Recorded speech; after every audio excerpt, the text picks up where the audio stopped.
Je m'appelle Jérémy. Depuis tout petit, je suis sourd. Aujourd'hui, je vis à l'APSA, vous connaissez?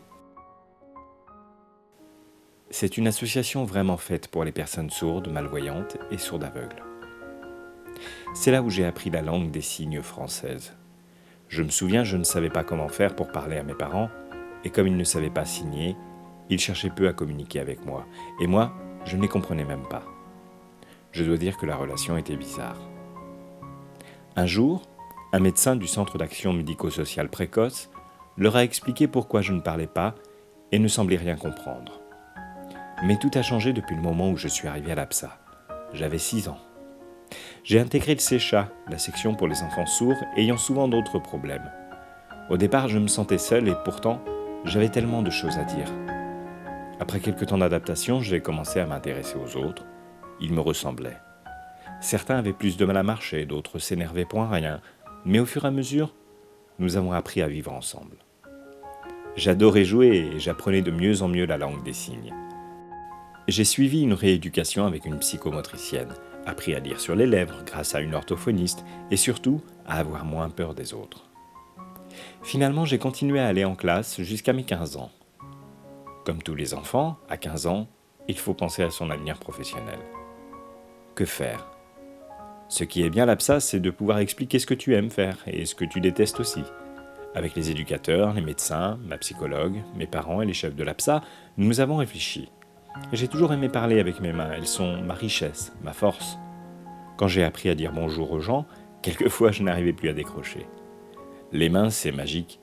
Elles ne servent pas uniquement pour signer ou saluer, elles servent aussi à travailler le bois, fabriquer des objets, cuisiner, tailler des haies, cultiver des fleurs. Et j'ai appris à faire tout cela en suivant un apprentissage avant la grande révélation. L'atelier imprimerie braille à l'ESAT de la Chaume.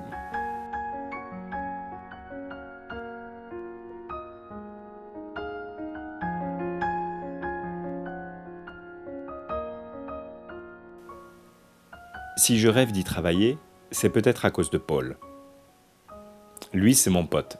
Je sais pas s'il me connaît, mais moi je l'aime bien. Je me souviens, il est arrivé en pleine nuit, avec tout un groupe d'enfants sourds aveugles. C'était la panique.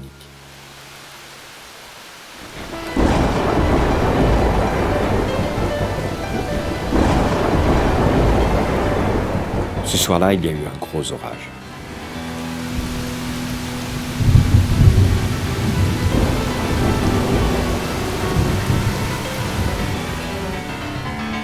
Les voir tous débarquer, ça m'a mis en colère. Mais qu'est-ce qu'ils venaient faire chez nous? Au départ, j'ai pensé qu'ils allaient rester 1 ou 2 jours, mais en réalité, ils sont toujours là et plus rien n'est comme avant. On a déménagé nos salles de cours pour faire des chambres, car ils ne savaient pas où dormir. D'ailleurs, elles sont tellement petites qu'ils les partagent à plusieurs. Toutes nos activités ont été chamboulées, et c'est comme si on avait d'un seul coup rétréci tous les espaces. Des fois, il faut changer d'endroit, car on est trop les uns sur les autres. On n'arrive même plus à retrouver nos affaires, on perd du temps. Pour se croiser dans les couloirs, c'est pas évident, car certains sont en fauteuil roulant. Un jour, j'ai cru que Paul allait tomber de l'escalier. Il pleurait, il savait plus où aller. Du coup, ça a énervé mon copain, Romain. Il avait très envie de lui taper dessus. Moi, j'entends pas, mais je vois et je comprends les choses. J'ai pris la main de Paul et j'ai senti. Paul n'a que 13 ans, il est fragile, il voit très mal et il n'entend pas. Paul est né comme ça. Il est entré au centre d'éducation spécialisé pour sourds aveugles à l'âge de 8 ans. Avant, il était dans un centre pour enfants polyhandicapés.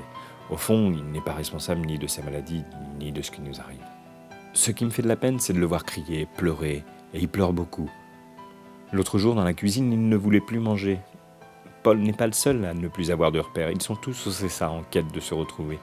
Mais que leur reste-t-il? Paul, en plus de sa surdicécité, a une maladie cardiaque. Avant l'orage, il pouvait avoir accès à un gymnase. Là, il se consacrait à des activités pour apprendre à travailler ses réflexes et tonifier ses muscles. Il avait surtout accès à une piscine chauffée à 31 degrés. C'est la seule possibilité pour lui, comme pour tous les enfants de sa section, de retrouver une forme physique et d'éprouver des sensations suffisamment fortes pour surmonter ses problèmes moteurs et d'équilibre. Plus petite qu'une piscine municipale, il arrive à mieux explorer l'espace. L'eau chaude relâche ses muscles et c'est plus facile de se mettre debout. Pour Paul, La thalassothérapie, ce n'est pas un confort pour se détendre un petit week-end. C'est une urgence, une question de survie.